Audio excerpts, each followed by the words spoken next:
power on. You've plugged into Nirvana. Your device is ready to. You're now connected to Boatstone 650. चलिए दोस्तों, most welcome second new class और हमारी last part 4। ठीक है, part 4 में आपका स्वागत है। बहुत ज़्यादा अपडेटेड क्लास होने वाली है दोस्तों, क्योंकि मैंने इसके लिए एक बहुत स्पेशल तैयारी की है।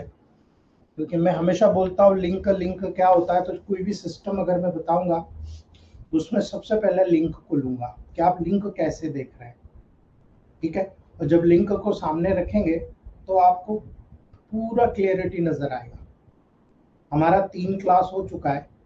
पहले क्लास में हमने प्लांट्स देखे थे, सेकेंड क्लास में हम लोगों ने दोस्तों स्पेशली पूरा क्राइटेरिया समझा कि कैसे काम करती है। अभी तक हमारे जितने सीनियर भाई बहन हैं उन लोगों को केवल इतना पता है ऑर्गन्स पे काम करती है। ठीक है, केवल ऑर्गन्स पे काम करती है ये पता है।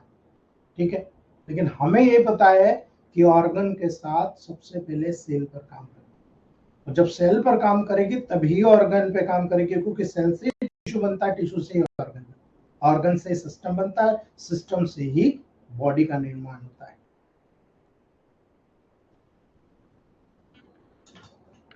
हमारे पास इलेक्ट्रोहोम्योपैथ में रेमेडीज है।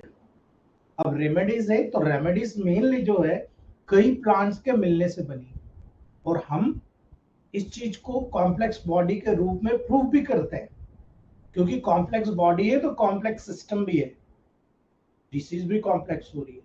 इसलिए जब आप रेस्पिरेटरी सिस्टम पढ़ते हो तो आप माइंड में सोचिए कि रेस्पिरेटरी सिस्टम में कितनी चीजों से रिलेशन निकल कर आ रहा है।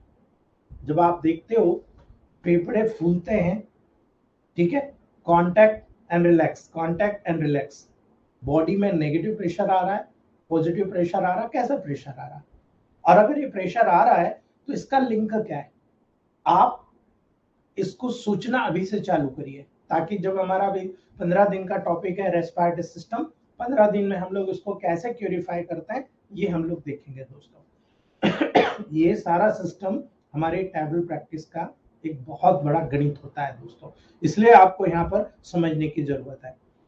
जब आप रेस्पिरेटरी ट्रैक्ट से जुड़ेंगे तो आप automatically digestive tract, simultaneously cardiovascular system, simultaneously body की प्रत्येक सेल से कनेक्ट हो रहे हो।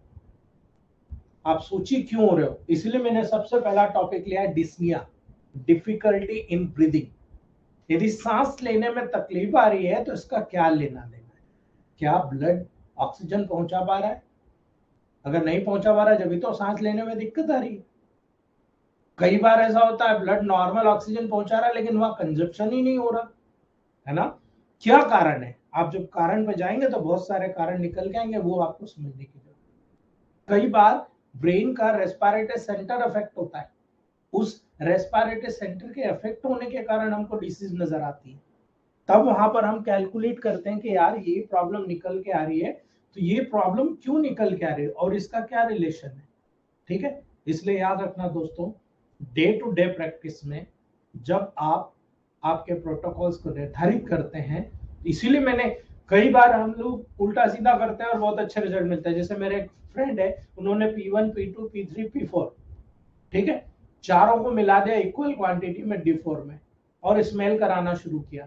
आप बिलीव नहीं करोगे, डिस्निया बहुत इजीली कवर हो गया। ब्रोंकाइटिस जो COPD होता है, क्रॉनिक ऑब्स्ट्रक्टिव पल्मोनरी डिसीज, ठीक है, COPD बहुत आसानी से ठीक हो गया। अब COPD होता क्यों, ये एक मैटर अलग है, लेकिन आपको केवल इतना जानना है रेस्पिरेटरी ट्रैक्ट में 2 प्रोसेस होती है जो हम आगे समझेंगे, लेकिन ये एक कंक्लूडेटरी पार्ट है जो डिस्निया को इंडिकेट करता है, इसलिए बताना जरूरी है। जब आप सांस लेते हैं, अंदर खींचते हैं, इस पूरी प्रोसेस को इंस्पायरेशन कहते हैं, सांस लेना। अनुलोम विलोम प्राणायाम कपालभाति को मैं इसलिए प्रमोट करता हूं कि ये पूरी बॉडी में ऑक्सीजन कैरिंग कैपेसिटी बढ़ा देता है, पूरी बॉडी की इलास्टिसिटी को मेंटेन कर देता है। इसलिए कोई भी क्रॉनिक और रेस्पिरेटरी डिसीज से रिलेटेड डिसीज हो डाइजेस्टिव ट्रैक्ट से रिलेटेड डिजीज हो या कोई से भी सेंट्रल नर्वस सिस्टम से रिलेटेड डिजीज हो, बहुत तेजी से क्योर करने का फिनोमिना होता है। इवन अभी मेरे 4 कैंसर के पेशेंट्स हैं, जिन 4 कैंसर के पेशेंट पे मैंने वो युग में साधना नहीं करते थे, मैंने उनको सिखाया, वेट लॉस होना शुरू हो गया, वेलबींग होना शुरू हो गया, मेडिसिन का रिजल्ट बहुत फास्ट होने लग गया। एक हमारे संदीप त्रिवेदी जी का केस है उज्जैन का, कैंसर का है, कोलोरेक्टल कैंसर है उनको, 3rd ग्रेड का। डॉक्टर का कहना है ये 1st ग्रेड पे कन्वर्ट हो चुका है, आप क्या कर रहे हो? 2 महीने 12 या 13 दिन का प्रोटोकॉल लिया गया है, पेशेंट बोल रहा है मुझे 50 to 70% रिलीफ है। और मॉडर्न साइंस का डॉक्टर जो ऑन्कोलॉजिस्ट है वो कह रहा है कि यार इसमें बहुत चेंजेस, आप क्या कर रहे हो?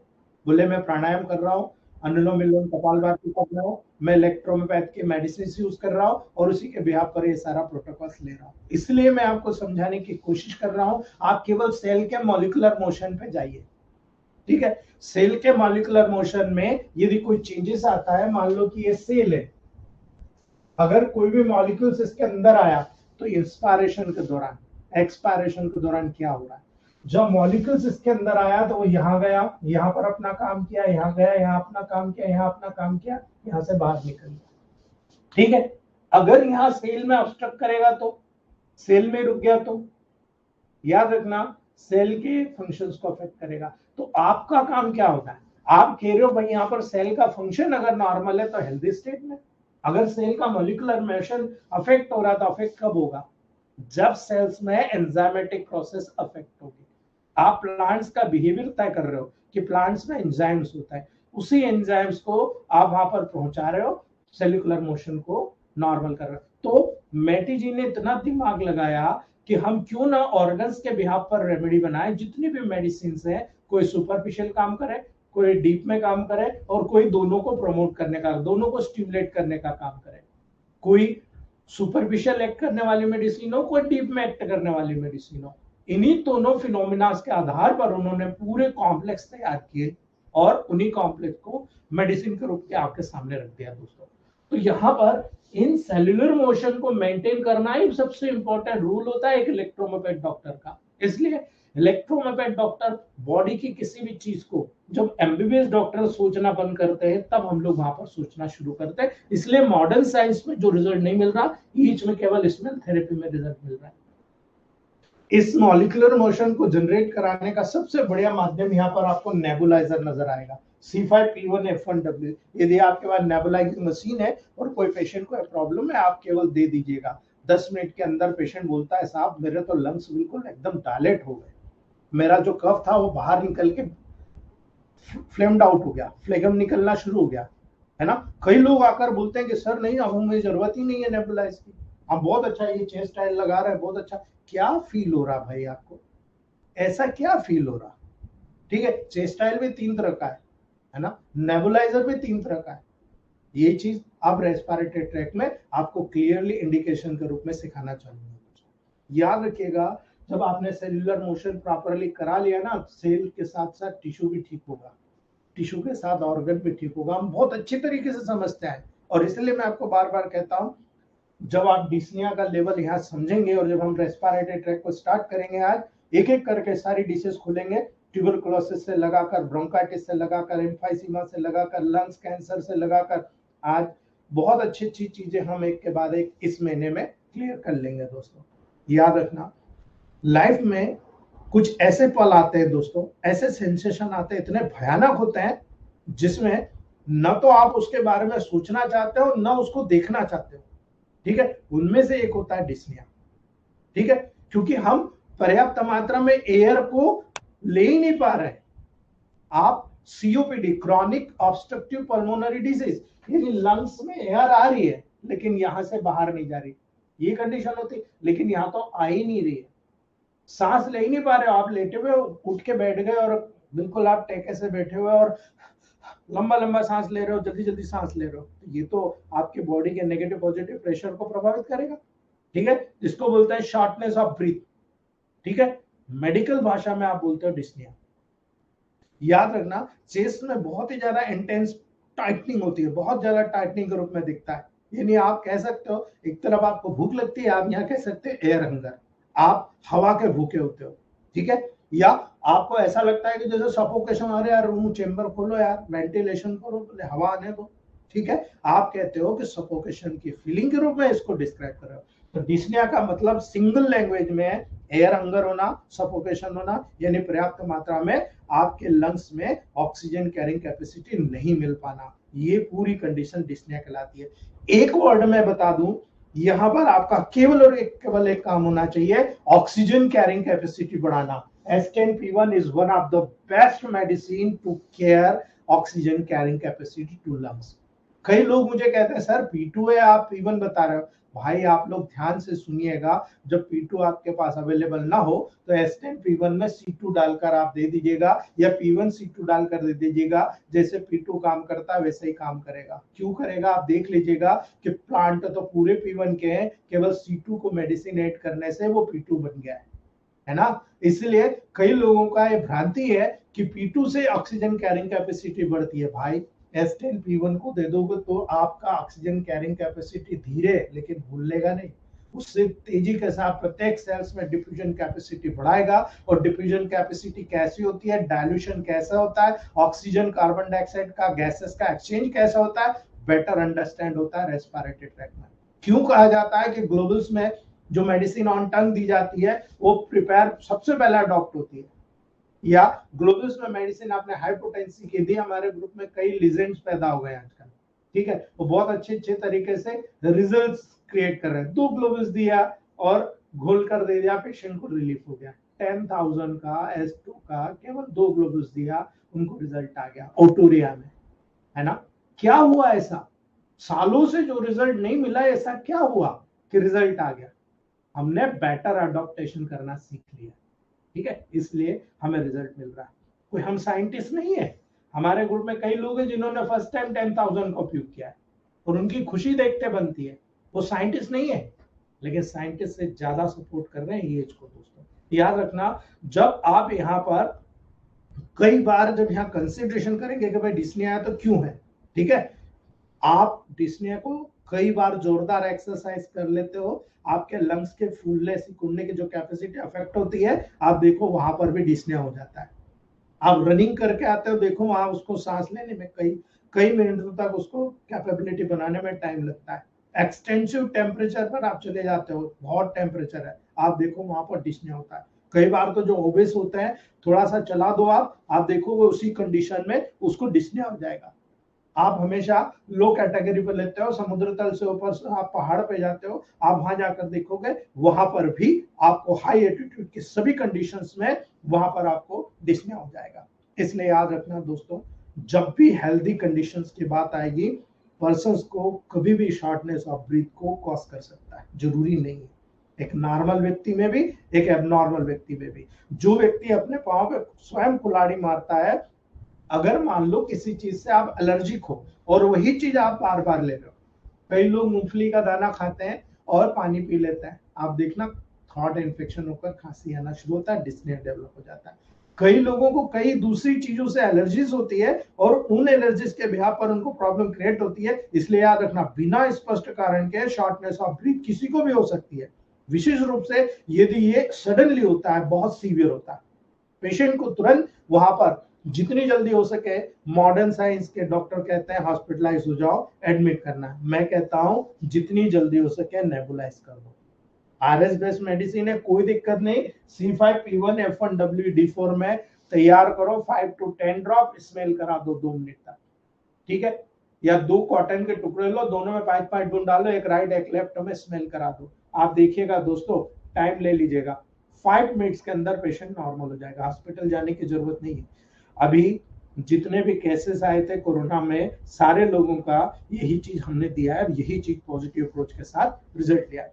ज्यादातर केसेस शॉर्टनेस ऑफ ब्रीथ के लेवल पर जब आप कॉज दिखते हो तो हार्ट और लंग्स, याद रख लेना, ये 2 system, heart respiratory and cardiovascular system, दोनों बराबर मात्रा में अफेक्टेड होता है और इन्हीं दोनों से रिलेटेड जो भी कंडीशन होगी सामने आएगी। हमारा हार्ट और लंग्स क्यों इन्वॉल्व होते हैं, बोलने की जरूरत नहीं है दोस्तों। आपकी बॉडी में अगर टिश्यू का डिमांड है कि भाई हमको इतनी इतनी क्वांटिटी में ऑक्सीजन पहुंचाना है, तो लंग्स का काम है पहुंचाना। लंग्स ऑक्सीजन को ब्लड से कनेक्ट करने का काम करेगा, और वो ब्लड जब प्यूरिफाई होकर आपके हार्ट में जाएगा, हार्ट उसको पूरी बॉडी में भेजने का काम करेगा। यही कनेक्शन है ना। इसलिए याद रखना, टिश्यूज में ऑक्सीजन को पहुंचाने में और वहां मौजूद कार्बन डाइऑक्साइड को रिमूव करने में, और इस प्रोसेस में यदि कोई प्रॉब्लम उत्पन्न हो रही है तो पेशेंट की ब्रीदिंग अफेक्ट होती है। यही कारण वेरिकोस वेन में आपको देखने को मिलेगा। आप हार्ट में मसाज कर रहे हो, वेरिकोस वेन रिकवर हो रही, क्योंकि वहां पर गंदा ब्लड रुका हुआ था, कार्बन डाइऑक्साइड रुका हुआ था, आपने हार्ट की तरफ फ्लो बढ़ा दिया, हार्ट की तरफ से फ्लो बढ़ा दिया। आपने क्या किया, आपने ऑक्सीजन कैरिंग कैपेसिटी बढ़ाकर कार्बन डाइऑक्साइड रिमूविंग कैपेसिटी वहां पर जनरेट करा दिया। आप देखिए आपका रिजल्ट फास्ट आने लग गया। इसलिए याद रखना दोस्तों, यदि शॉर्टनेस ऑफ ब्रीथ उत्पन्न हो रही है, कई एक्यूट कंडीशंस होती है जिसके कारण ये लिमिटेड होता है दोस्तों।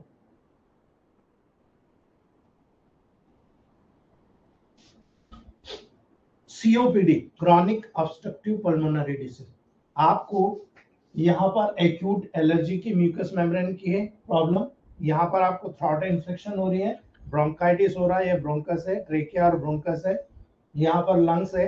आप यहाँ पर पार्ट देखेंगे, राइट लंग्स में 3 पार्ट है, लेफ्ट लंग में 2 पार्ट है बिकॉज ऑफ हार्ट, ठीक है। यहाँ पर ये आपका डायफ्राम है जिसके ऊपर आपका लंग्स टिका हुआ रहता है। जब सांस खुलती है सिकुड़ती है तो नेगेटिव पॉजिटिव प्रेशर यही डेवलप होता है। आपको विशिष्ट तौर से याद रखना है दोस्तों, जितने भी प्रेशर क्रिएट होंगे लंग्स के लेवल पर, लंग्स के फैलने सिकुड़ने के कैपेसिटी के ऊपर डिपेंड करता है। इसलिए जब ब्रोंकोस्पाज्म होता है तो जितनी भी एलर्जीज होती है एकाएक नहीं चली जाएगी लंग्स में, एकाएक लंग्स में एलर्जी नहीं आएगी। सबसे पहले आपकी नोज की नेजोफेरिंक्स, ओरोफेरिंक्स, इन दोनों तरीके से, या तो खाने के माध्यम से या स्मेल करने के माध्यम से, कोई भी एलर्जेंस म्यूकस मेम्ब्रेन को इरिटेट करता है, बार बार इरिटेट करता है। ये एलर्जन जब नीचे उतरता है तो एपिग्लॉटिक रीजन पर, जो 2 फंक्शन होते हैं, एक आहार नाल के लिए, एक रेस्पिरेटरी ट्रैक्ट के लिए, इन्हीं के ऊपर नीचे होने से दोनों के दरवाजे खुलते हैं। यहाँ पर अगर किसी प्रकार का एलर्जेंस होता है वो आगे जाकर लंग्स में आता है ब्रोंकस के माध्यम से। इसलिए अपर रेस्पिरेटरी ट्रैक्ट और लोअर रेस्पिरेटरी ट्रैक्ट में मॉडर्न साइंस ने इसको डिवाइड किया।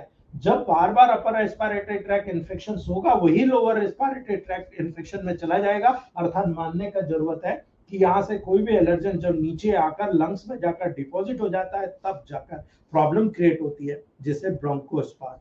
अस्थमा एकाएक नहीं हो जाएगा कि यहाँ पर प्रॉब्लम यहाँ होगी, हेरिडिटरी हो सकता है, लेकिन अगर किसी व्यक्ति के लंग्स में ताकत है तो कई ऐसे फैमिलीज हमने देखी है दोस्तों, मेरे परिवार में ले लो, पूरे बड़े तीनों दादा सारे लोग अस्थमेटिक हैं, मेरे घर में कोई अस्थमा नहीं, क्योंकि हमने शुरू से प्रिकॉशन रखा है। और यही कारण है आज तक हम लोगों को किसी को अस्थमेटिक अटैक नहीं आया। याद रखना, कार्बन मोनोऑक्साइड पॉइजनिंग आप लोग देखते हो, कहीं सफोकेशन हो रहा, कहीं पे धुआं, कोई जल गया तो जलने के बाद में एकदम से तेजी से वो जो गैसेस हैं वो आपके नाक के अंदर आ गई, ठीक है, कार्बन मोनोऑक्साइड पॉइजनिंग कहते हैं दोस्तों, ठीक है। कार्डियक टैम्पोनेट, ठीक है, यदि मान लो कार्डियक टैम्पोनेट हो गया, हार्ट के चारों तरफ फ्लूइड कलेक्ट हो गया, ठीक है, क्या करोगे, उसको फैलने सिकुड़ने की प्रॉब्लम हो जाएगी, ठीक है, उसको स्पाज्म आना शुरू हो जाएगा। जैसे कि कार्डियक टेम्पोरेंट में आप सिंपल सा उदाहरण लो, हाइटस हर्निया ले लो, ये डायफ्राम के लेवल पर, यहाँ पर जहां पर स्टमक यहाँ से पास होता है नीचे की तरफ, है ना, इसोफेगस नीचे स्टमक के रूप में कंटिन्यू रहता है, वहां पर अगर हाइटस हर्निया हो गया, हार्ट फेलियर का लेवल आप देखते हो, लो ब्लड प्रेशर, हाइपोटेंशन का लेवल देखते हो आप, जितने भी पल्मोनरी एम्बुलिज्म होता है, यानी पल्मोनरी छोटी छोटी कैपिलरीज में कोई भी थ्रम्बस टूटकर छोटे छोटे पार्ट में एम्बुलस के रूप में गया, वहां कनेक्ट हो गया और उस पर्टिकुलर एरिया को वहां पर सर्कुलेशन नहीं हो रहा, उसको बोलते हैं पल्मोनरी एम्बुलिज्म। लंग्स में किसी भी आर्टरीज में ब्लड में क्लॉट होना, एक बहुत अच्छी चीज मैं आपको बताने जा रहा हूं दोस्तों, भूलिएगा नहीं, हमेशा याद रखना, A2, C2, S2, P2, Wr2, B, हमेशा याद रखना दोस्तों, ये एक ऐसा फार्मूला है जो फार्मूला कभी भी किसी भी प्रोटोकॉल के रूप में, किसी भी केसेस के रूप में यदि आप इंडिकेट करते हो तो याद रखना, ये किसी भी प्रकार के ब्लॉकेज को, चाहे वो एम्बोलिज्म हो, थ्रोम्बोसिस हो, ब्रेन का सेरेब्रल हेमोरेजिस हो, वहां पर ब्लड क्लॉटेज हो, ये बहुत अच्छा काम कर रहा है। यानी कहीं पर भी बॉडी में कोई क्लॉटिंग होता है उसको डिसॉल्व करने में इसका बहुत अच्छा रोल मुझे देखने को मिल रहा है सेकेंड डायल्यूशन में, D5 या सेकेंड डायल्यूशन में। याद रख लेना दोस्तों, ये बहुत सारे डॉक्टर्स को जो फीडबैक आता है और जब हम अपने पर्सनल प्रैक्टिस में उसको इन्वॉल्व करते हैं वहां पर हमको देखने को मिल रहा है। जब कभी न्यूमोथोरैक्स होता है, अब न्यूमोथोरैक्स क्या, याद रखना, कोलैप्स्ड लंग्स, यानी लंग्स कोलैप्स हो गया, उसको बोलते हैं न्यूमोथोरैक्स। ठीक है, न्यूमोनिया, जब पल्मोनरी इंफेक्शन होता है, डिप्लोकोकस न्यूमोनी, है ना, याद रखना दोस्तों। सडन ब्लड लॉस, आपका कहीं चोट लगा, आपके बॉडी से ब्लड निकल गया, ठीक है। अपर एयरवे ऑब्स्ट्रक्शन, आपका अपर ट्रैक में यहां से यहां तक, ट्रेकिया के ऊपर तक यदि किसी प्रकार का ऑब्स्ट्रक्शन हो गया, अपर वे ऑब्स्ट्रक्शन, कई बार क्या होता है बच्चा नाक में चने के दाने डाल लेता है, कुछ डाल लेता है, ठीक है। ब्रीदिंग पासेज में ब्लॉकेज हो जाना, यानी जब आप ब्रीदिंग कर रहे हो यहां पर कई बार सिक्के निकल लेते हैं बच्चे, ठीक है। तो ब्रीदिंग पासेज में अगर किसी भी प्रकार का ब्लॉकेज हो रहा है वो डिस्निया काज करता है, ठीक है। आपको बहुत तेजी के साथ में यहाँ पर इस तरह से डायफ्राम को पुश करना है अंदर की तरफ और पेशेंट को आगे रह के झटके मारना है, तो रिफ्लेक्स एक्शन होगी, सारी चीज बाहर आ जाएगी, ठीक है। एक नॉर्मल प्रोसेस है, आपने कई पिक्चरों में देखा है, कई यूट्यूब पर डले हुए आप देख सकते हो, ठीक है। लेकिन याद रखना दोस्तों, आपको केवल सिम्टम डायग्नोस करना है। ईएच में आप अगर सिम्टम देख लिए कि इस ऑर्गन के सिम्टम बता रहे हैं, तब टेली करना है, ठीक है। कई लोग हमारे पीठ पीछे लोगों को बोलते हैं हमें डोसोलॉजी नहीं आती, धन्यवाद भाई, आपने हमें सिखा दी डोसोलॉजी, ठीक है। कई लोगों ने मुझे बोला, जो दूसरे ग्रुप के मेंबर हैं, जो ट्यूटर हैं, वो कहते हैं डोसोलॉजी नहीं आती।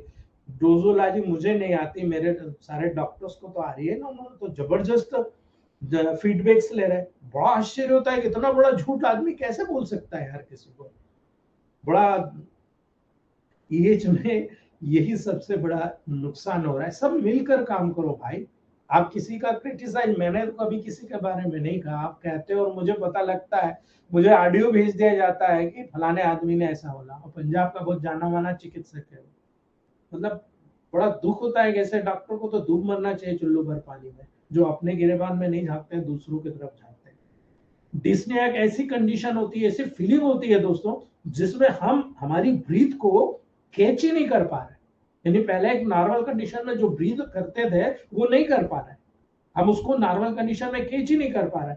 इसका मतलब हमारा लंग्स पर्याप्त मात्रा में ऑक्सीजन ले ही नहीं पा रहा और ना वो बॉडी में दे पा रहा है, ठीक है। ये पेशेंट को महसूस होता है और महसूस होने वाला सबसे डेंजरस भयावह कंडीशन होती है। क्यों? क्योंकि आप जान लीजिए, मैं आपको क्लियर इंडिकेशन दे रहा हूं, यदि रेस्पिरेटरी ट्रैक्ट से जुड़ा हुआ है तो मरेगा नहीं पेशेंट, याद रख लेना। रेस्पिरेटरी ट्रैक्ट से जुड़ा हुआ है तो मरेगा नहीं पेशेंट, लेकिन अगर हार्ट से जुड़ा हुआ है, दूसरी किडनी से जुड़ा हुआ है, या कोई भी और कंडीशन से, कॉम्प्लिकेटेड कंडीशन से जुड़ा हुआ है, तो मरने के चांसेस होता है। अगर आपको पता है अस्थमा है, तो आप देखो सालों साल जिंदा रहता है कार्टिसोन ले लेके, सालों साल, मरता है क्या? ब्रोंकाइटिस वाला खांसा करेगा खांसा करेगा खांसा करेगा, मरता है क्या?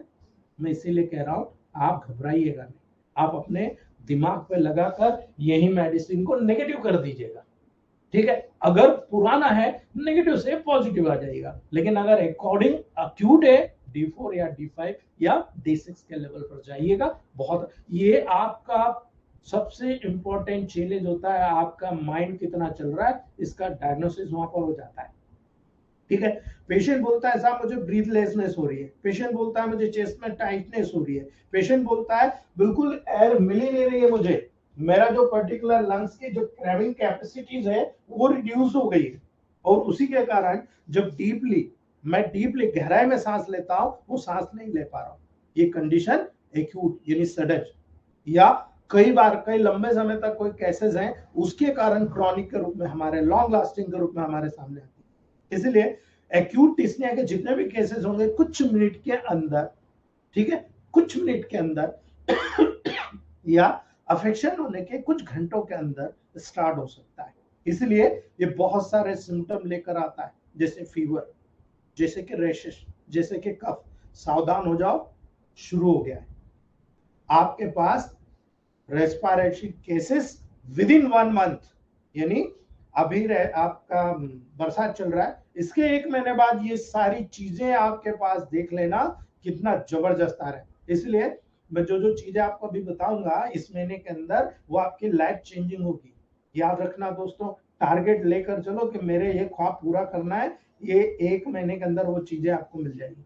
ठीक है, क्रॉनिक डिस्निया तब होता है जब उसको फील होता है कि मुझे लगातार डेली जो भी काम करता हूं वो काम नहीं कर पा रहा हूं, और इस काम न कर पाने का मेन रीजन है मेरी सांस फूल रही है।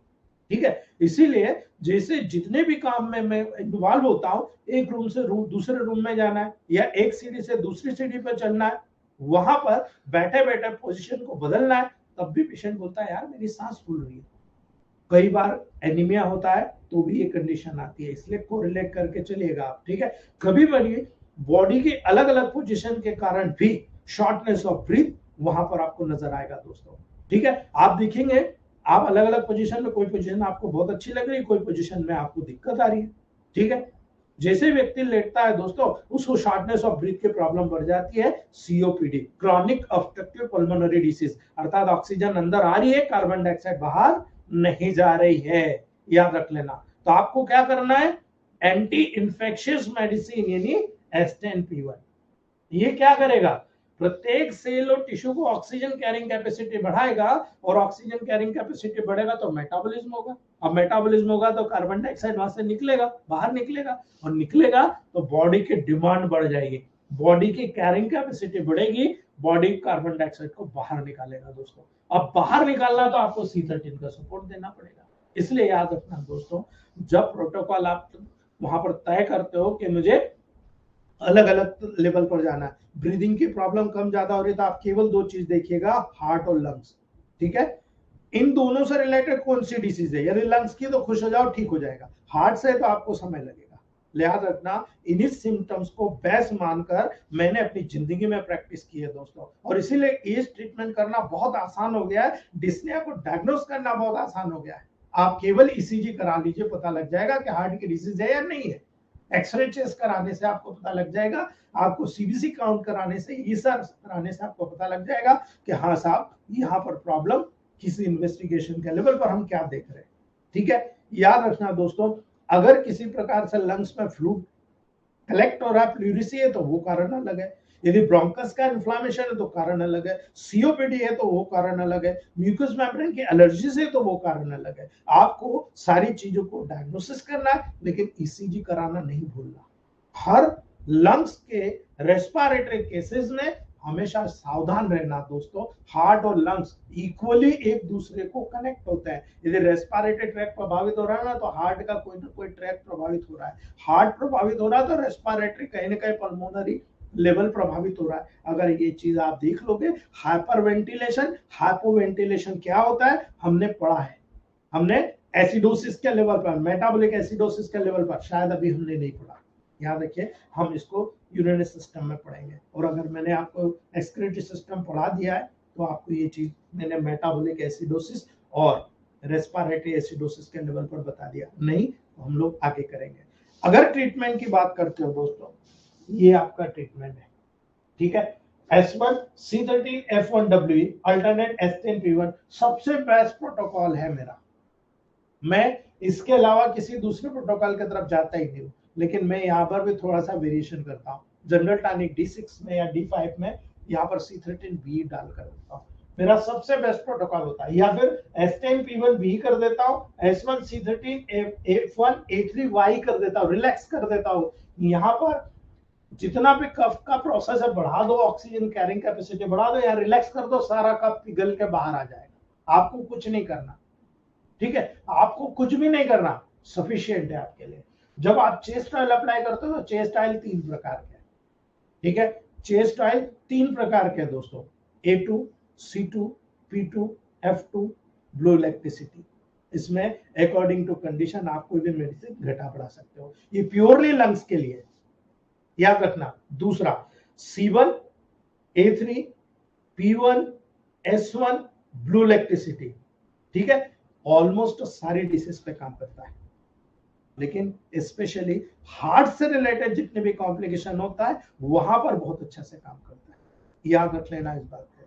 ठीक है, C7, P2, A3B ये यूनिवर्सल है, कार्डियक प्लस चेस्ट दोनों में काम करता है। आपको डिसाइड करना है कि 3 में से कौन सा यूज करना है, आप यहाँ पर डिसाइड कर सकते हो दोस्तों। ठीक है, और सबसे इंपॉर्टेंट है नेबुला। यहाँ पर डिस्ने के लेवल पर C5P1 F1W D4 में स्मेल कराता हूँ, लेकिन याद रखना ये हमारे उद्देश्य से अलग हटके है। लेकिन जब हम किसी न किसी हमारे डॉक्टर्स कलीग्स के कोई प्रोटोकॉल्स को फॉलो करते हैं, तो जब वो उसने प्रैक्टिकल यूज किया होता है वो हमारे सामने ला कर रखता है कि साहब आप एक बार ये करके देखो। हमारी मजबूरी होती है, हमें करके देखना पड़ता है। P1 P2 P3 P4 आपके पास अगर कोई भी क्रॉनिक सीओपीडी का case, chronic obstructive pulmonary disease का केस हो, आप वहां पर P1 P2 P3 P4 equally मिलाकर 30 ml बनाएंगे और स्मेल कराएंगे दोनों नोज में अलग अलग 5 ड्रॉप कॉटन में डालकर। मेरा मानना है दोस्तों विद इन 1 मंथ आप उसके पूरे लंग्स में जितना भी गंदगी जमा है आप प्यूरिफाई कर चुके होंगे। ये मैंने भी प्रैक्टिकल यूज किया, लेकिन दिमाग से क्या होता है ना, कीड़ा है कि यार ये तो कुछ तो भी हो गया, वो ज्यादा यूज नहीं करता। लेकिन मेरे पास बना हुआ है, मैं आज भी यूज करता हूँ। कभी कभी जब मैं थक जाता हूँ कि यार अब इसको नेबुलाइज से रिजल्ट नहीं मिला, तो फिर ये मैं जरूर यूज करता हूँ और कभी फेल नहीं। 100% रिजल्ट मुझे पॉजिटिव वे में देखने को मिलता है। चलिए दोस्तों आगे बढ़ते हैं। ये पूरे कैरेक्टर समझते हैं। अंगूर किसने नहीं खाया? सभी लोगों ने खाए ना, बस ये अंगूर है आपका। ठीक है, जिस प्रकार से अंगूर का ढांचा आपने देखा है उसी प्रकार से ये पूरा यहाँ पर हमने लंग्स को काटा। लंग्स के अंदर की काट है स्ट्रक्चर ऑफ रेस्पिरेटरी यूनिट। ठीक है, याद रखिएगा जब आप पूरे रेस्पिरेशन के प्रोसेस को देखते हो तो रेस्पिरेशन के प्रोसेस बहुत इंपॉर्टेंट होती है। रेस्पिरेशन वो प्रोसेस होती है जिसके द्वारा ऑक्सीजन ली जाती है और अंदर सेल या टिश्यूज या ऑर्गन या सिस्टम के द्वारा जब उस ऑक्सीजन का उपयोग किया जाता है, मेटाबॉलिक वेस्ट के रूप में जो कार्बन डाइऑक्साइड कनेक्ट होती है, उस कार्बन डाइऑक्साइड को बाहर भेजना, ये पूरा रेस्पिरेटरी प्रोसेस होता है। ठीक है, याद रखना जब भी बच्चा जन्म लेता है फर्स्ट ब्रीथ, मां के पेट में 9 महीने तक जन्म ले रहा, कोई दिक्कत नहीं, लेकिन ऑक्सीजन किससे प्राप्त कर रहा है ना? कार्बन डाइऑक्साइड कहां छोड़ रहा? मां के शरीर में छोड़ रहा। उसका खुद का लंग्स डेवलप नहीं हुआ होता है। फर्स्ट ब्रीथ केवल बर्थ के बाद ली जाती है। जैसे 9 मंथ होकर बच्चा पैदा होता है, कहा जाता है ये रोएगा, रोएगा तो लंग्स की कैपेसिटी बढ़ेगी। ठीक है, नहीं रोता है तो हम कितना कॉम्प्लिकेशंस देखते हैं। ठीक है, फीटल लंग्स नॉन फंक्शनल होता है दोस्तों, इसलिए पूरे इंट्रायूटेरल लाइफ के दौरान फीटल ब्लड और मदर ब्लड के बीच में गैसेस का एक्सचेंज होता है जो प्लेसेंटा के थ्रू होता है। याद रखना जितने भी गैसेस का एक्सचेंज होगा रेस्पिरेटरी के बीच में, उसके प्लेसेंटा और मां के ब्लड के बीच में वहां पर देखने को मिलता है। इसलिए याद रखना फर्स्ट ब्रीथ के बाद रेस्पिरेटरी प्रोसेस पूरी लाइफ, याद रखना ये बहुत इंपॉर्टेंट चीज है। एक बार जब फर्स्ट ब्रीथ ले लिया उसके बाद पूरी रेस्पिरेटरी प्रोसेस पूरी लाइफ कंटिन्यू रहती है। यानी रेस्पिरेशन का परमानेंट स्टॉपेज केवल और केवल डेथ पर होता है। ठीक है, केवल डेथ के ऊपर होता है दोस्तों। यही कारण है normal respiratory rate at different age. जब आप देखते हो आप डायग्नोस कर लेते हो कि यार ये अबनॉर्मल है।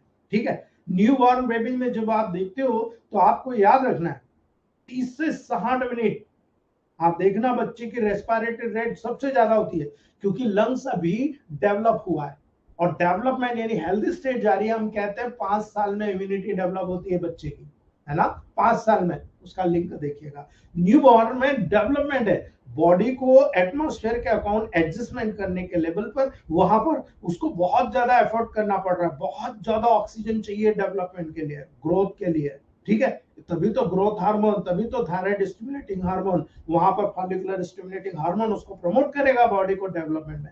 इसीलिए दोस्तों न्यूबॉर्न में 30 से 60 पर मिनट पल्स आपको नजर आएगा। ठीक है, अर्ली चाइल्डहुड में आते हो, अर्ली चाइल्डहुड में दोस्तों 20 से 40 पर मिनट के लेवल पर आपको नजर आएगा। ठीक है, लेट चाइल्डहुड, लेटर स्टेज में जाते हो, लेट चाइल्डहुड में जाते हो 15 से 25 पर मिनट आपको नजर आएगा। एक एडल्ट में जाते हो, याद रखना 12 से 16 पर मिनट नजर आएगा। ठीक है, आप जब वहां पर देखते हो तो मैक्सिमम 12 to 16 पर मिनट के आसपास नजर लेते हो। कभी किसी को रेस्पिरेटरी ओवर एक्सर्शन, भाई हर व्यक्ति का काम अलग होता है। आप और मैं कुर्सी तोड़ने का काम करते हैं, एक मजदूर वहां पर धरती में अपनी पूरी मेहनत लगाकर काम करता है, उसका रेस्पिरेटरी रेट और आपके रेस्पिरेटरी रेट में अंतर आएगा। आपको अगर दौड़ने को कहा जाएगा, आप 100 कदम नहीं दौड़ सकते, वो 1000 कदम दौड़कर रिटर्न आ जाएगा। ठीक है, ये डिफरेंस होता है आपके डेवलपमेंट के अकॉर्डिंग। हर व्यक्ति का एटमॉस्फेयर के समुद्र तल से ऊपर, समुद्र तल से नीचे, दिन में, रात में, खाने के पहले, खाने के बाद में क्या क्या है, बहुत सारा वेरिएशन आपको नजर आएगा। रेस्पिरेशन इस पूरे लेवल पर दो प्रकार में क्लासिफाइड करते हैं। एक होता है एक्सटर्नल रेस्पिरेशन, इसमें जितनी भी रेस्पिरेटरी गैसेस होता है उसका एक्सचेंज इन्वॉल्व होता है दोस्तों। ठीक है, एक्सटर्नल रेस्पिरेशन। ठीक है, इसमें ऑक्सीजन और कार्बन डाइऑक्साइड का ब्लड और लंग्स के बीच में ट्रांसपोर्टेशन होता है, उसको बोलते हैं एक्सटर्नल रेस्पिरेशन। याद रखना दोस्तों, रेस्पिरेटरी गैसेस का एक्सचेंज इन्वॉल्व होता है, यानी ऑक्सीजन अंदर आ रही, कार्बन डाइऑक्साइड बाहर आ रही। ठीक है, दूसरा इंटरनल रेस्पिरेशन। अब ये क्या है, इंटरनल रेस्पिरेशन जिसमें ब्लड और टिश्यूज के बीच में गैसेस का एक्सचेंज इन्वॉल्व होता है। यानी जब आप एक्सटर्नल रेस्पिरेशन किए, ऑक्सीजन अंदर आ गई, आपके ब्लड्स में, लंग्स में, एल्वियोलाई में चली गई, एल्वियोलाई से कार्बन डाइऑक्साइड बाहर चली गई, यानी वहां पर एक्सटर्नल एनवायरनमेंट और आपके लंग्स के बीच में रेस्पिरेशन हुआ। उसके बाद आपके ब्लड से लेकर आपकी बॉडी में लेकर गया वो ऑक्सी हीमोग्लोबिन, है ना, ऑक्सी हीमोग्लोबिन के रूप में जुड़कर पूरी बॉडी में प्यूरिफाइड ब्लड जो कार्डियोवास्कुलर सिस्टम के माध्यम से गया, वो इंटरनल रेस्पिरेशन कहलाता है। याद रख लेना, that is the basic phenomena जिसके अकॉर्डिंग ये प्रोटोकॉल आप समझिए आपने किया क्यों, आपने व्हाई यू आर चूजिंग एस्टेन-P1। समझना, एस्टेन का रूल अगर आपने पढ़ा है तो आपको बोलने की जरूरत नहीं, ये एंटी इन्फेक्शियस होता है, एंटी स्टिमुलेंट होता है, यानी किसी भी प्रकार की गलत एक्टिविटी में भाग नहीं लेता है। एस्टेन-P1 दे दिया, ऑक्सीजन कैरिंग कैपेसिटी जहां जहां चाहिए वहां पहुंचा देगा। ठीक है, इसलिए अस्थमा के पेशेंट में एस्टेन-P1 में हमेशा पूरे 6 मंथ चला। कोई चीज दू या ना दू, एस्टेन-P1 का एमएमपी ग्लोबल जरूर देता हूं, बाकी का जो प्रोटोकॉल है एज यूजुअल चल रहा है चलने देता हूं, क्योंकि हर बार ऑक्सीजन की प्रॉब्लम आएगी, सीओपीडी में हमने पढ़ा है ना। याद रखना, यही बेसिक फिनोमिना, यही से समझते जाइए, आप मास्टर होते चले जाएंगे। ठीक है, अब हमने ये सिंपल सी प्रोसेस समझ ली, अब हम इस पर्टिकुलर चीज को समझने की कोशिश करते हैं, रेस्पिरेशन की फेजेस कितनी होती है। ठीक है, फिर हम बात करते हैं एनाटॉमिकल अप्रोच ऑफ लंग्स। याद रखना, रेस्पिरेशन 2 फेजेस में कंप्लीट होता है, मैं बता चुका हूं, पहला इंस्पिरेशन, दूसरा एक्सपिरेशन। याद रखना, इंस्पिरेशन जिसके दौरान आप एटमॉस्फेयर से, जब आप कहीं पे भी जा रहे हैं, बस में जा रहे हैं, पहाड़ पे जा रहे हैं, मोटरसाइकिल से जा रहे हैं, आप जब एटमॉस्फेयर से लंग्स के अंदर आप एयर पहुंचा रहे हैं, दैट इज इंस्पिरेशन। ठीक है, अगर मान लो कहीं पर गए आप और वहां पर बहुत ज्यादा क्वांटिटी में गैस जली हुई है, यानी कहीं पर आग लग गई है और काला काला धुआं आ रहा है, आप वहां जा रहे हो, क्या आप इंस्पिरेशन कर पाओगे? कार्बन मोनोऑक्साइड पॉइजनिंग लेकर आ जाओगे, आपके लंग्स में प्रॉब्लम, वो डिपॉजिट हो गया, पॉइजनिंग हो गई और आपकी डेथ हो जाएगी। ठीक है, यही कारण है, आगे डिस्कस करेंगे हम, यही कारण है एक्सपायरेशन के दौरान जितनी भी बॉडी की गंदगी गैसेस होती है उसको लंग्स से बाहर निकालने का काम किया जाता है, लीव करने का काम किया जाता है।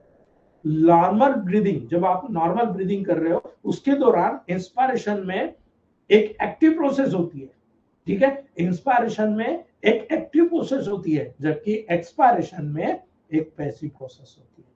ठीक है, एक्टिव मतलब बॉडी को एक्टिवेट करना है, पैसिव मतलब बाहर निकालना।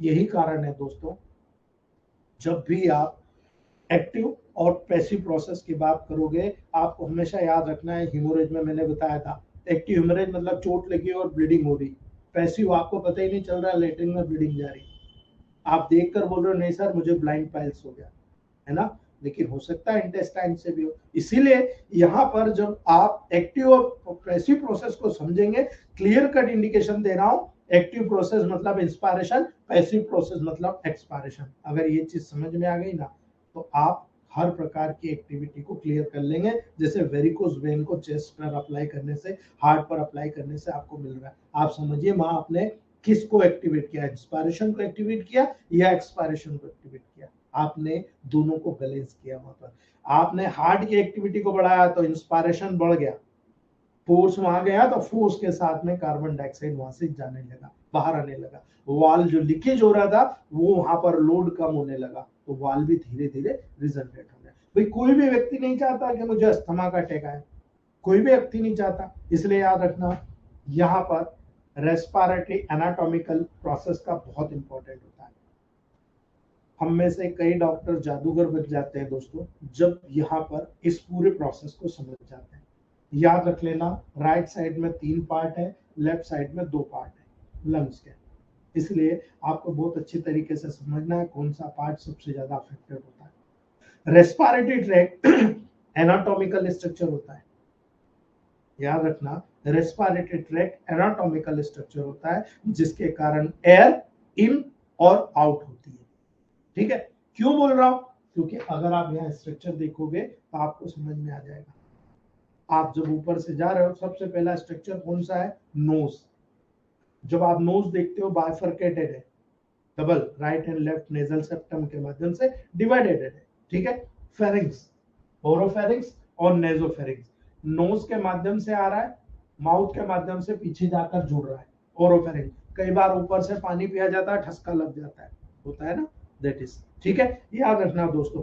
लैरिंग्स स्वर यंत्र, ट्रेकिया, ये ट्रेकिया, एपिग्लॉटिस, ग्लॉटिस, ये वो पार्ट होता है जो अप एंड डाउन होता है, जो ओरोफेरिंग्स और नेजोफेरिंग्स को बंद चालू करने का काम करता है। ठीक है, ब्रोंकाई, ये ट्रेकिया है, ट्रेकिया का ये जो पार्ट जो बाइफरकेट हुआ है ये ब्रोंकाइज है।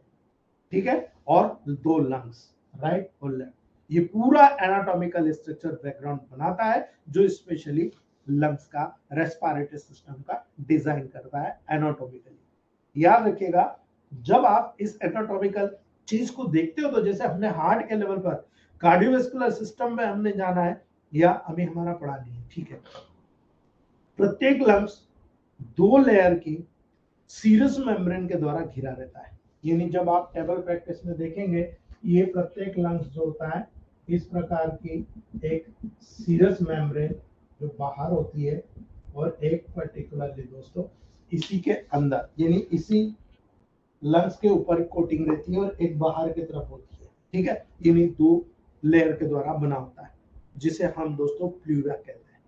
ठीक है, प्लूरा, प्लूरल सैक, ये प्लूरा, इसके अंदर जो फ्लूइड होता है उस प्लूरल सैक के अंदर फ्लूइड होता है जिसके ऊपर लंग्स फैलता और सिकुड़ता है, माइंड इट।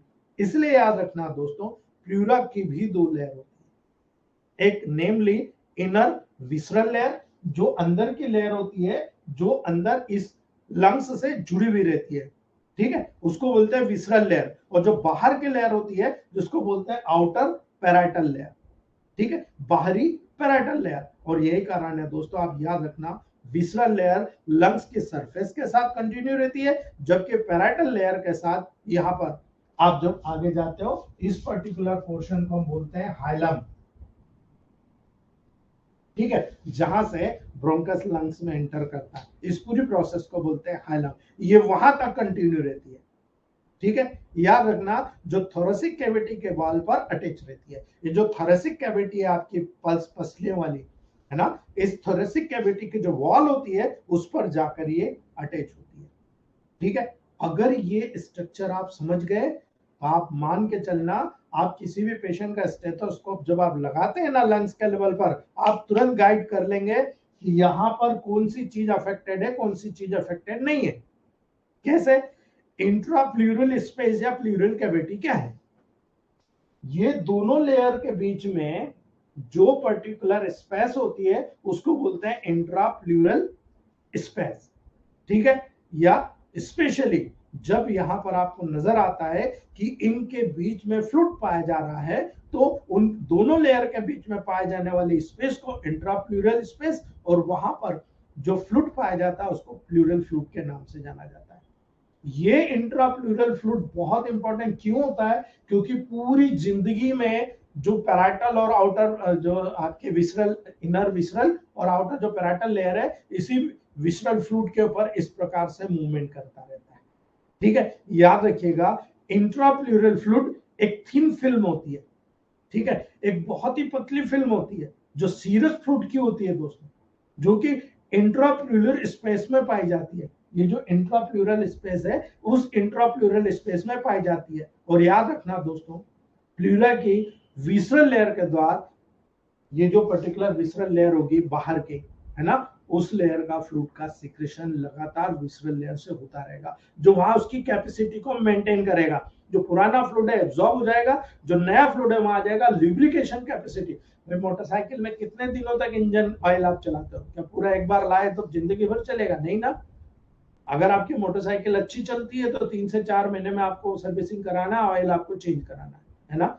यही कारण है दोस्तों, यहाँ पर जितनी कैपेसिटी इस फ्लूइड को, प्लूरल फ्लूइड को बनाने की होगी, उतना इंपॉर्टेंस आपको नजर आएगा कि हाँ भाई लंग्स उतना अच्छा काम कर रहा है। अगर यहाँ पर फ्लूइड ज्यादा बन गया या फ्लूइड बना ही, डेफिनेटली प्रॉब्लम क्रिएट होना शुरू हो जाएगा। इसलिए इस इंट्राफ्लूरल फ्लूइड का फंक्शन आपको पता होना चाहिए, क्योंकि यही हमारे ईएच के लेवल पर है, यही हमारे ईएच के लेवल पर सबसे बेस्ट प्रोटोकॉल होता है। ये जो डायफ्राम होता है, इसी डायफ्राम के ऊपर जब लंग्स फैलते हैं और सिकुड़ते हैं, इसी डायफ्राम का अप होना या डाउन होना, जब आप सांस लेते हो, आप देखो एब्डोमेन की मसल्स आगे हो गई, डायफ्राम नीचे हो गया, लंग्स फूल गए। उसके बाद जैसे सांस छोड़ते हो आप देखो डायफ्राम नीचे हो गया, एब्डोमेन की मसल्स अंदर हो गई। ये पूरी प्रोसेसेस आपको याद रखना है। और इसी प्रोसेस के लेवल पर मैं आपको केवल एक प्रोटोकॉल बता देता हूँ, हाइटस हर्निया का। यही कैपेसिटी अप एंड डाउन जब डायफ्राम के लेवल पर होती है, यहीं से स्टमक बाहर निकलता है, इसोफेगस नीचे की तरफ डायफ्राम में आता है इस प्रकार से।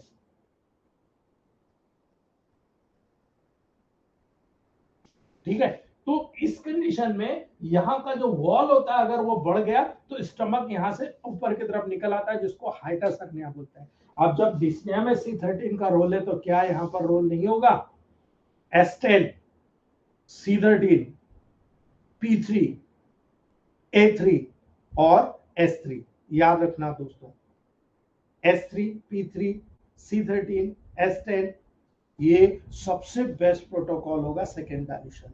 याद रखना, ये इस हाइटस हर्निया या डायफ्राग्मेटिक हर्निया का बेस्ट प्रोटोकॉल है। यदि इसको 3rd, 5th, 10th, 30, 200 तक जाओगे, 1M तक जाओगे, अभी तक मेरे पास जितने भी केसेस आए मैं 1M से ऊपर नहीं गया और मुझे 100% रिजल्ट देखने को मिला है दोस्तों। उम्मीद करूंगा आपको ये चीज देखने को मिलेगी, समझने को मिलेगी दोस्तों। चलिए हम बात करते हैं प्लूरल कैविटी। प्लूरल कैविटी में एबनॉर्मल कंडीशन कैसे डेवलप होती है, क्या हम उसका कुछ रिसोल्यूशन कर सकते हैं? याद रखना, कुछ पैथोलॉजिकल कंडीशंस में प्लूरल कैविटी आपको एक्सपेंडेड होते हुए नजर आएगी, फूली हुई नजर आएगी। क्यों नजर आती? क्योंकि कई बार एयर का कम्युनिकेशन हो जाता है, एयर एक्यूमुलेट हो जाता है, बहुत ज्यादा क्वांटिटी में एयर एक्यूमुलेट हो गया, जिसको क्या बोलते हो आप? न्यूमोथोरैक्स। यानी शेडो नजर आ रहा है आपको, बहुत सारी एयर आपके लंग्स में रुक रही है।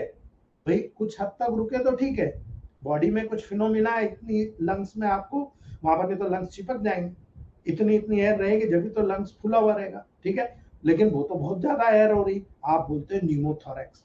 कई बार वाटर कलेक्ट हो जाता है, फ्लूइड कलेक्ट हो जाता है, आप बोलते हो स्पेशली हाइड्रोथोरैक्स, ठीक है, उसको बोलते हैं हाइड्रो मतलब वाटर, हाइड्रोथोरैक्स।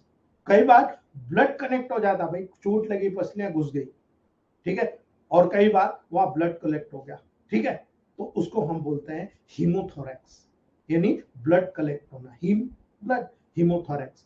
कई बार ऐसा होता है ट्यूबरकुलोसिस हुआ या कोई भी प्लूरेसी हुई या बहुत सारा इन्फेक्शन हो गया, अभी आप देखो तब कोरोना के लेवल पर, ठीक है, बहुत सारा पस कलेक्ट हो रहा था, पायोथोरैक्स, ठीक है। ये 4 टर्मिनोलॉजी याद रखना, एयर हो तो न्यूमोथोरैक्स, पानी हो तो हाइड्रोथोरैक्स, ब्लड हो तो हीमोथोरैक्स और पस हो तो पायोथोरैक्स। और यही कारण है दोस्तों ट्रोकियोब्रोंकियल ट्री, ये जो ट्रेकिया है और इस ट्रेकिया के माध्यम से ये जो ब्रोंकियल ट्रीज बनी है, इसका इंपॉर्टेंस लंग्स में नजर आता है।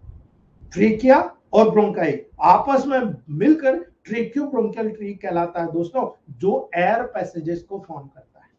यानी ट्रेकिया से लगाकर लंग्स के अंदर ब्रोंक्यूल के माध्यम से जो कनेक्शन स्थापित होता है वो ट्रेकियोब्रोंकियल ट्री कनेक्शन होता है। आपके गले का इरिटेशन होना या आपके लंग्स का इरिटेशन होना, upper respiratory tract, lower respiratory tract. इसलिए आपको यहां पर दोनों का कोरिलेशन समझना है। आपको यहाँ पर बारीकियां समझना है। ट्रेकिया और ब्रोंकाई आपस में मिलकर जब ट्रेकियो ब्रोंकल ट्री बना रहा है तो आपको ट्रेकियो ब्रोंकल ट्री का कंपोनेंट भी नजर आ रहा है। यानी ट्रेकिया दो मेन या प्राइमरी ब्रोंकाई में बाइफरकेट हो जाता है। ये ट्रेकिया दो भागों में, ठीक है, राइट या लेफ्ट, ठीक है, दो भागों में यहाँ पर पर्टिकुलर बाइफरकेट हो गया। और यही कारण है दोस्तों, याद रखिएगा, ट्रेकिया जब इस प्रकार से राइट और लेफ्ट ब्रोंकाई के रूप में बाइफरकेट होता है ना, तो यहाँ पर आपको यही चीज देखना है। अंदर की तरफ देखोगे तो कार्डियो एंगल, आप जब एक्सरे देखते हो, ये कार्डियो एंगल, ये सीपी एंगल, ठीक है, ये याद रखना, कोस्टल एंगल, ये कार्डियो एंगल अंदर वाले, है ना। इसी के आधार पर आप देखते हो। और ये आपका ट्रायंगुलर पोर्शन होता है जो ये दर्शाता है कि ये डेफिनेटली लंग्स है नहीं। कई बार आपको शेडो नजर आता है, व्हाइट व्हाइट व्हाइट व्हाइट, ठीक है, इसका मतलब फ्लूइड कनेक्ट है, कफ कनेक्ट है, ठीक है। इसलिए याद रखना, जब आप प्रत्येक प्राइमरी ब्रोंकस लंग्स में एंटर करता है और सेकेंडरी ब्रोंकाई में डिवाइडेड होता है। यानी जब ये ट्रेकिया आया, ट्रेकिया यहां से बाइफरकेट हुआ, बाइफरकेट मतलब दो भागों में डिवाइड, राइट में आया, लेफ्ट में आया, राइट और लेफ्ट में आकर लंग्स में ब्रोंकाई बाइफरकेट हो गया, ठीक है। यही सेकेंडरी, ये क्या कहलाया, सेकेंडरी ब्रोंकाई कहलाया। अब जब ये सेकेंडरी ब्रोंकाई आगे की तरफ जाकर फिर ब्रांचेस करेगा, ठीक है, लंग्स के अंदर जाकर फिर ब्रांचेस बनाएगा, ये टर्सरी ब्रोंकाई में कन्वर्ट होगा, डिवाइड होगा। यानी राइट लंग में याद रखिएगा 10 टर्सरी ब्रोंकाई होते हैं, 10, जबकि लेफ्ट लंग्स में केवल 8 टर्सरी ब्रोंकाई होता है। याद रखना, ये फैक्ट है। राइट में इस प्रकार के 10 आपको ब्रांचेस नजर आएगी, लेकिन लेफ्ट में केवल 8 ब्रांचेस आपको नजर आएगी ब्रोंकियल ब्रोंकाई के। याद रखना दोस्तों, यही कारण है जब इन प्रोसेसेस को स्पेशल ध्यान दिया गया तो यहाँ पर 3 पार्ट है, यहाँ पर 2 पार्ट है। इन लेफ्ट में 2 पार्ट्स, राइट में 3 पार्ट्स है। इसलिए जब टर्सरी ब्रोंकाई कई बार लंग्स में जाकर फर्दर डिवाइडेड होता है और ज्यादा डिवाइडेड होता है, वो टर्सरी ब्रोंकाई होता है, ठीक है, जो आगे डिवाइड हुए। इसीलिए अपनी लेंथ में रिडक्शन के साथ साथ, अपनी डायमीटर में रिडक्शन के साथ साथ बहुत सारे जनरेशन की ब्रोंक्यूल्स में बढ़ जाता है। ये यहाँ पर आगे जाकर, आगे जब छोटे छोटे डिवाइडेशन होते हैं दोस्तों, ये गया और गया आगे, ये और छोटे छोटे ब्रांचेस में चला गया,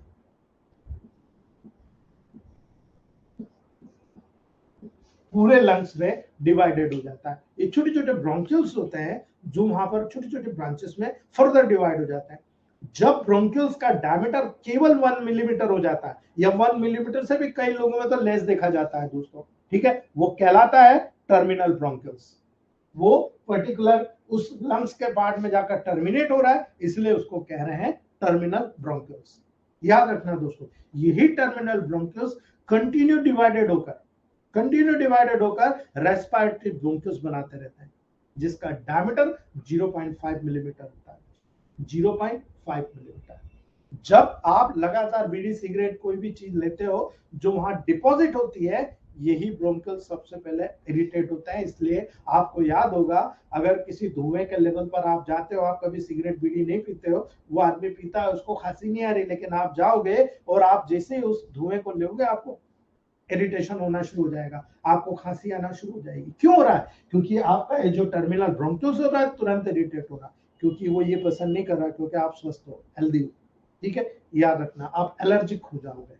अगर कोई किसी का पति अगर पीता रहता है सिगरेट बीड़ी, आप देखना उसकी पत्नी को पहले प्रभाव होगा, उसको तो वो तो मरेगा, लेकिन उसको भी लेकर जाएगा। इसलिए याद रखना, यहाँ पर जब भी रेस्पिरेटरी ट्रैक्ट की बात की जाएगी, आपको 2 चीज हमेशा याद रखना है। एक पूरा लंग्स का ये पूरा डायग्राम मेमोराइज रखना है, और दूसरा आपको रेस्पिरेटरी यूनिट देखना है, ठीक है। याद रखना, अपर और लोअर रेस्पिरेटरी ट्रैक्ट का जो इन्फेक्शंस होते हैं, अगर आपको ट्रैक ही नहीं मालूम तो आप इन्फेक्शन कैसे करोगे।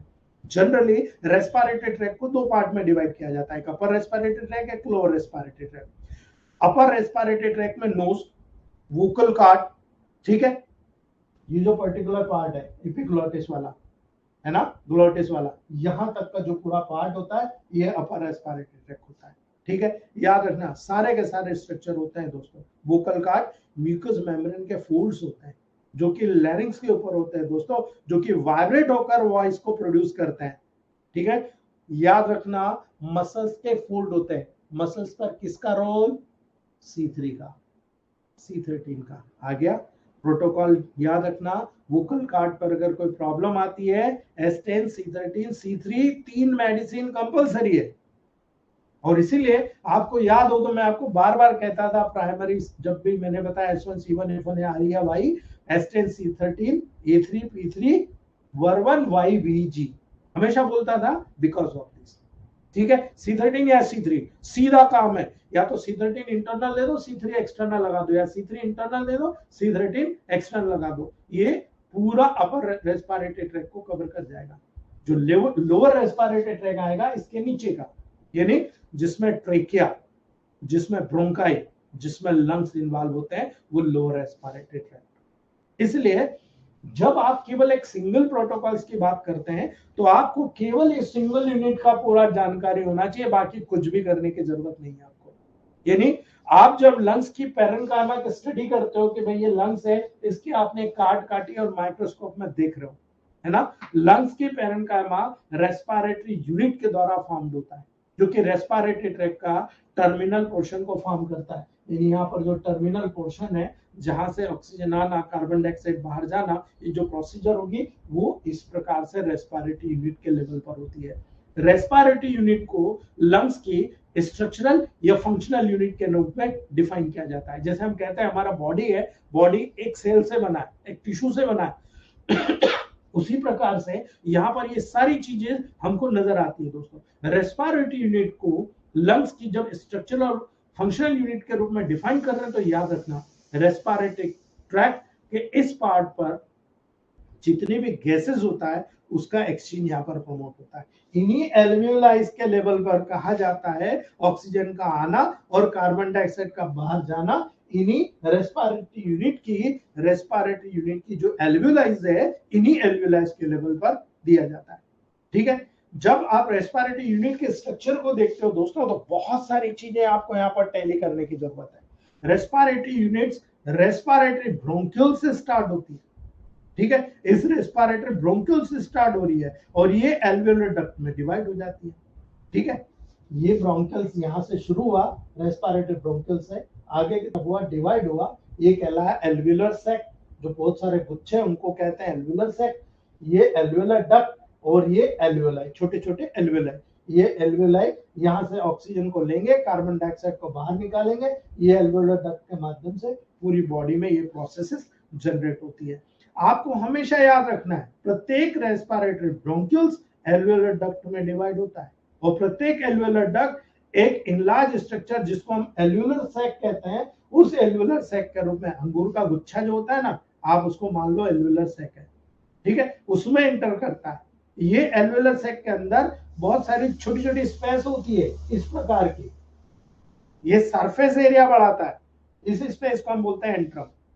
ठीक है, ये एंट्रम होता है जिसके अंदर पूरी ऑक्सीजन कैरिंग कैपेसिटी कनेक्ट होती है दोस्तों। और यही कारण है जब आप इस पूरी प्रोसेस को समझते हो तो आपको याद रखना है दोस्तों, एल्वियोलर सैक्स एल्वियोलाई के क्लस्टर को कंसिस्ट करता है। ठीक है, और कुछ एल्वियोलाई एल्वियोलर डक्ट की वॉल में भी प्रेजेंट रहता है। इसीलिए रेस्पिरेटरी यूनिट जब आप समझते हो तो आपको याद रखना है। मैं केवल शार्ट बताऊंगा दोस्तों क्योंकि समय हो गया है, मैं कुछ चीजों और बताना चाह रहा हूं आपको बारीकियां, तो पहले हम वो देखेंगे उसके बाद दूसरा देखेंगे। ठीक है, इसलिए रेस्पिरेटरी यूनिट में जो इंक्लूड होता है दोस्तों वो होता है रेस्पिरेटरी ब्रोंक्यूल्स, वो होता है एल्वियोलर डक्ट, वो होता है एल्वियोलर सैक, वो होता है एंट्रम, वो होता है एल्वियोलाई। ठीक है, ये हम कल देखेंगे। ठीक है, अगर आपको इससे रिलेटेड कोई क्वेश्चन है तो आप लोग पूछ लीजिए, लेकिन मैं आप कुछ कल 2-3 लोगों ने मुझे कुछ पूछा था, मैं उसका जवाब पहले देना चाहता हूँ। ठीक है,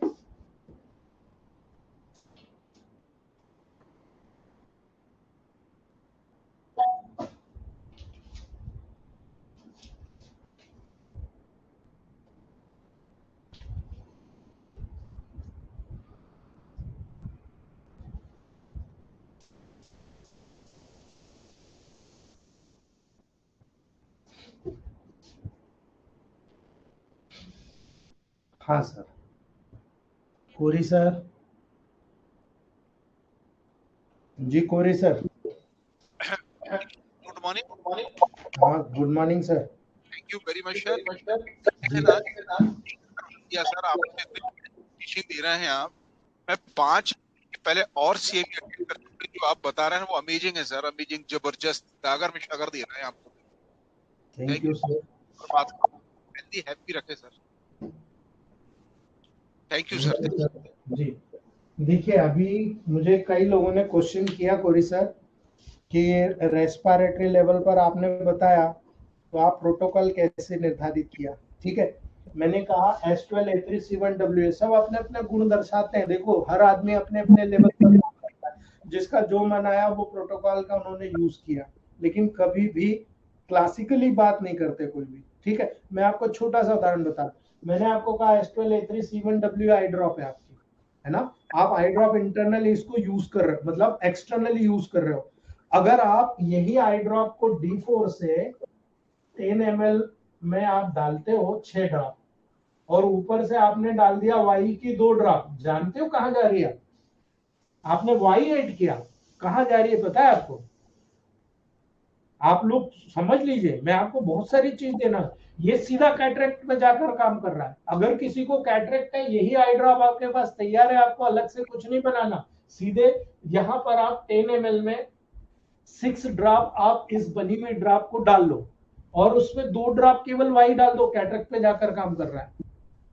ठीक है, अगर किसी को यहीं पर ग्लूकोमा हो गया, है ना, भाई ग्लूकोमा हो गया। अब ग्लूकोमा क्या होता है? इंट्राक्रेनियल प्रेशर जो होता है वो बढ़ेगा, तो आइस के अंदर भी इंट्राओक्यूलर प्रेशर बढ़ जाता है।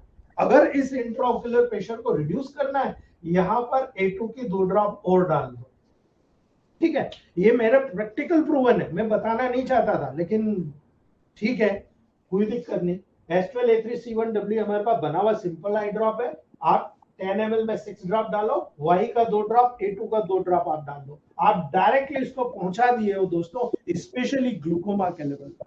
ठीक है, अब कई बार बोलते हैं अरे साहब इसको तो एलर्जी हो गई, S1 से बेटर कोई एलर्जी की ड्रॉप है क्या? बता दो आप मुझे। कुछ नहीं, आप 10 ml में 6 ड्रॉप डालो और S1 की 2 ड्रॉप डाल दो, आंखों की एलर्जी पे करके देख लो आप रिजल्ट। मैंने किया है, 100 आउट ऑफ 100 पेशेंट मैंने क्यूर किए एलर्जीज के लेवल पर। आंखों में स्वेलिंग हो जाती है, कई बार बहुत पेन होता है पेशेंट को। ठीक है, आप देकर देखो। ठीक है, अभी के जितने लोग हैं, कई बोलते हैं अरे A2 का क्या रोल है, फालतू बात कर रहे हैं। मैं कहता हूँ A2 रेडनेस को सबसे पहले भगाता है, आपको समझना पड़ेगा। वहां पर A2 की 2 ड्रॉप ऐड कर दो, आपको कुछ भी करने की जरूरत नहीं है। आप यहाँ पर A2 की 2 ड्रॉप ऐड कर दो। ठीक है, यानी इसी को 10 ml में 6 ड्रॉप डाला और A2 का 2 ड्रॉप डाल दिया, है ना, B का 2 ड्रॉप डाल दिया। आपको मैं गारंटी देता हूं आई ड्रॉप इससे बेटर अगर आई ड्रॉप बन जाए तो मुझे बता देना। आंखों का जो अभी का जो चल रहा है कैटरेक्ट का, सॉरी कंजक्टिवाइटिस का, मैं 912 पेशेंट्स को दे चुका हूं आई ड्रॉप, है ना, और ऑलमोस्ट 3 to 5 डेज, यानी एक ड्रॉप में 15 ml जानबूझ के देता हूं, और उस 15 ml देने से पूरा परिवार 5 दिन में खत्म हो जाएगा क्या? नहीं होगा ना, 2 बूंद 3 टाइम पूरा परिवार उस 15 ml में ठीक हो गया, है ना। कितने लिए मैंने? 60 रुपए, 15 ml के 60 रुपए। आप सोचो, मेरा ये जो है ना, ये समय है आपको अपनी इम्पैक्ट बनाने का। आप यहाँ पर केवल आई ड्रॉप लेने आता, उसको बोलो देखो भाई मेरे पास इसका इंटरनल बहुत अच्छा है, आप ले लो। जो ले गया 3 दिन में ठीक हो गया। S12 A3 C7 WE GB, ये थर्ड डायल्यूशन में। ठीक है, GB को 2 ड्रॉप, बाकी डायरेक्ट थर्ड डायल्यूशन बना के 450 ml रखा, उसमें 2 ड्रॉप के हिसाब से मैंने 30 ड्रॉप डाल लिए D3 से, बना के स्ट्रोक मार के रख दिया, जो आए देते जाओ। ठीक है, आप बिलीव नहीं करेंगे, 5 to 7 डेज के अंदर कोई भी कंजक्टिवाइटिस का पेशेंट ये नहीं बोला कि मुझे बहुत ज्यादा रेडनेस आई में, मुझे बहुत ज्यादा पेन हो रहा। 2 से 3 दिन के बाद फोन करके बोला अरे सर वो तो बहुत रिलीफ है, क्या हमारे घर में सबको आ रही है, हम सबको दे सकते हैं सभी उसको। ठीक है जी, Firdaus sir. Firdaus sir, good morning sir. Good morning.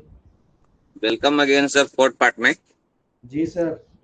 जी सर, कल एक फीडबैक है, बहुत अच्छा फीडबैक है सर, वो हाइपोथायराइडिज्म का। जी जो 100 mg गोलियां खाने के बाद उसका जो था सर 9 पॉइंट था सर उसका। जी इसको H2C3L2RE D5 से दिया और डायगो केयर और जनरल टॉनिक में S5C4RE और मेटाबॉलिक और नेचुरल टॉनिक में C10 दिया सर। जी ओनली 1 महीने में सर 9 से उसको 2 आ गया सर। वेरी गुड, ओनली बहुत 1 महीने में कवर हो गया। बहुत बधाई सर, ये तो बहुत कम लोगों को पता है सर। बहुत जी अच्छा, सर, बहुत बढ़िया बहुत sir. Very thank you sir. जी जी Meeta madam, Meeta ma'am, Meeta Bajaj madam. नमस्ते सर, बहुत अच्छा क्लास था today's, very nice class sir. जी मैम थे। सर जी सर कई बार जैसे क्रोनिक केसेस रहते हैं, नोज में जैसे म्यूकस मेम्ब्रेन स्लोलन हो जाती है सर, जैसे साइनस में ही इंक्लूड होता है वो, लेकिन पर्टिकुलरली सर जो नोज के आसपास के साइनस में स्वेलिंग रहता है उसकी वजह से भी डिस्निया डेवलप हो रहा है। बिल्कुल होगा, इरिटेशन एलर्जी के लेवल पर जाएगा वो। जी आपको सर। करना है, उसको रिलैक्स करना है। जो आप S1 C1 A1 F1 RE दे रहे हो ना, RE ना देकर वाई दे दो, ठीक है। Okay sir. बस नेगेटिव में ओके ध्यान रखना। देखो म्यूकस की स्वेलिंग हो रही, मतलब क्या हो रहा है, वाटर का लेवल कनेक्ट हो रहा, ठीक है। जी सर। वाटर कनेक्ट हो रहा है, वहां पर ज्यादा कलेक्ट हो रहा है। आपको क्या करना है, रिमूव करना है म्यूकस मेम्ब्रेन के लेवल पर H2C2L1Y, ये मेन प्रोटोकॉल होता है। लेकिन अगर आप S1 C1 दे रहे हो अर्ली स्टेजेस से, म्यूकस मेम्ब्रेन है केवल Y ऐड कर दो, ठीक हो जाएगा। बस जाना नेगेटिव में, 3rd 5th या 10th, ठीक है जी। Thank you sir. आप अगर मैम आप वहां पर S1 C1 को वाई के साथ स्मेल भी करा दोगे या W के साथ स्मेल भी करा दोगे तो न्यूट्रल हो जाएगा, ठीक। जी जी जी जी थैंक श्याम सुंदर तिवारी सर। जी मैडम, सुंदर तिवारी सर। जयराम जयराम जी सर। सर, बहुत बहुत धन्यवाद। जी ये आइस में फ्लोटर्स रहते हैं ना सर, उसके लिए क्या करना है? क्या चीज? आंखों में फ्लोटर्स आ जाते हैं, काले धब्बे दिखना चालू हो जाते हैं, हाँ उसके लिए अपन ये कॉमन आई ड्रॉप देंगे, काम करेगा? बिल्कुल काम करेगा, जी की 2 ड्रॉप डालना है इसमें बस, ओके ठीक है सर। जी। जी Sampat sir, doctor Sampat Sapkal sir.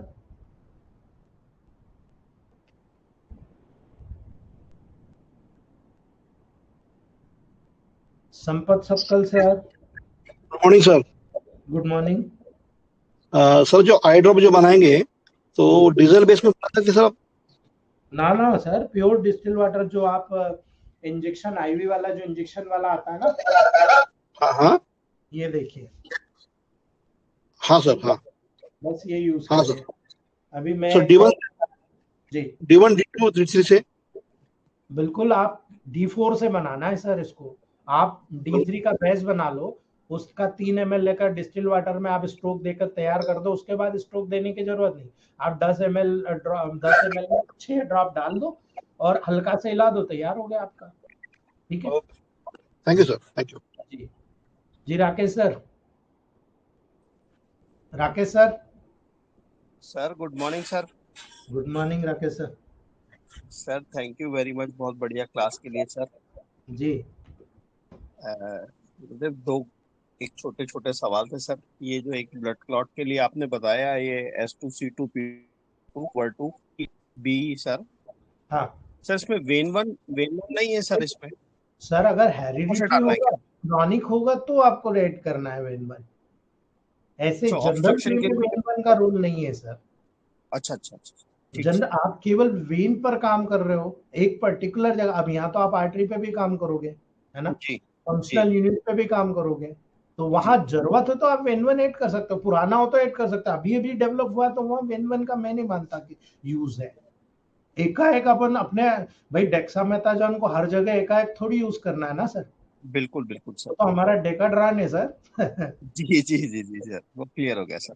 Sir जी और एक चीज ये पूछा था कि जैसे अभी निम्बुलाइज तो मैंने आज तक किया नहीं है, स्मेल जरूर दिया है, अब नेबुलाइज के लेवल पे कई लोग हैं, उनको टेंडेंसी होती है दिमाग में कि मेरे को नेबुलाइज हुआ तो मेरे को रिलीफ हो रहा है, बिल्कुल स्मेल दे नहीं सकते हो, आपको कुछ नहीं करना है। 3 ml में जी 10 ड्रॉप, मैक्सिमम 10 to 12 ड्रॉप, ठीक है। 1 ml पर 4 ड्रॉप मानता हूं मैं, ठीक है। आप 12 to 15 ड्रॉप डाल के आप लगा दीजिए नेबुलाइज, कोई दिक्कत नहीं, लेकिन नेबुलाइज होना डिस्टिल वाटर बेस बना हुआ। मैं वही पूछना चाह रहा था। हाँ, आप D3 RS बेस बनाओ, उसको D4 बना लो। D4 आपको कैसे बनाना है, 3 ml RS वाला, 27 ml डिस्टिल वाटर। वो क्या हो गया, डिस्टिल वाटर में डाइल्यूट हो गया डीजल में, ठीक है। उस डीजल वाले को आप वहां पर डालकर दे दो, तुरंत रिजल्ट आता है, इमीडिएट मिलता है सर। सर यही बेस NS में बना लूं क्या, नॉर्मल सेलाइन में? अरे एक नंबर काम होगा। अभी जितने लोग डिस्टिल वाटर में इंजेक्शन लगा रहे हैं ना, वो हमारे पागल डॉक्टर ने तो नॉर्मल सेलाइन में इंजेक्शन बना के लगाना ठोकना चालू कर दिया। वो कहता है डिस्टिल वाटर में एलर्जी भी हो सकती है, रिएक्शन भी हो सकती है। बिल्कुल सही बोला उसने जी। नॉर्मल सेलाइन में कुछ नहीं होगा, क्योंकि हमारी नहीं बॉडी नॉर्मल हाइपर और हाइपोसोलाइन होती है, ठीक है। जी हाइपोटोनिक और वो जो पर्टिकुलर सॉल्यूशन हमने पढ़े थे ना हाइपोटोनिक, तो जी उस जी लेवल पर बोले ये कोई दिक्कत ही नहीं कर रहा है। वो बोले मैं तो धड़ल्ले से नॉर्मल सेलाइन में इंजेक्शन बना बना के ठोक रहा हूँ। इनका बहुत बढ़िया भाई, ये चीजें आइए देखो रख- ये लोग सिखाते हैं सर। जी जी जी जी जी नहीं, नॉर्मल सेलाइन बस वो क्लियर हो गया ना सर, D4 नॉर्मल सेलाइन से बना के रख लेता हूँ सर। जी बिल्कुल बिल्कुल जी सर। जी जी। देख J K Dewangan sir, Dewangan sir sir नमस्कार सर। नमस्ते। सर बहुत अच्छा लग रहा है सर, क्लास क्लास पे ज्वाइन करके अच्छा लग रहा है सर। जी सर। एक था सर कि जिसका माना ऑप्टिक नर्व अगर सूख जाता है तो इस आई ड्रॉप में कौन सा मेडिसिन ये मिक्स कर सकते हैं? आरी, केवल आरी, अच्छा आरी आ रही 2 सर। बूंद डाल लो। हाँ, आरी 2 बूंद डाल लो आप। इंटरनल में भी आप S12 आरी और W की ग्लोबल्स दे D4 में, ठीक है। आप दे ओके दो, सर। आप मुझे बताओ 3 महीने के अंदर। और S12 का 1000 बहुत अल्टीमेट रिजल्ट है। C12 की गोली बहुत अल्टीमेट रिजल्ट दिखाएगी पॉजिटिव में, ठीक है।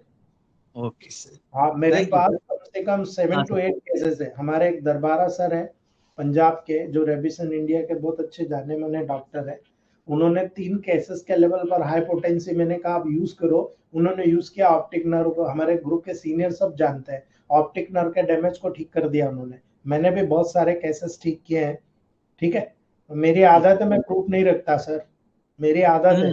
अगर प्रूफ हमने रखना शुरू कर दिया तो हम और आप कोई मतलब के नहीं है, लेकिन एज की मान्यता के लिए जरूर रखना है, तब से मैंने रखना चालू किया है। नहीं सर, अब से रखना स्टार्ट कर दिए हैं सर पूरे एक एक। बिल्कुल बिल्कुल सर, हमने पहले कभी इसकी जरूरत ही नहीं थी सर, हमको हमने रखे ही नहीं।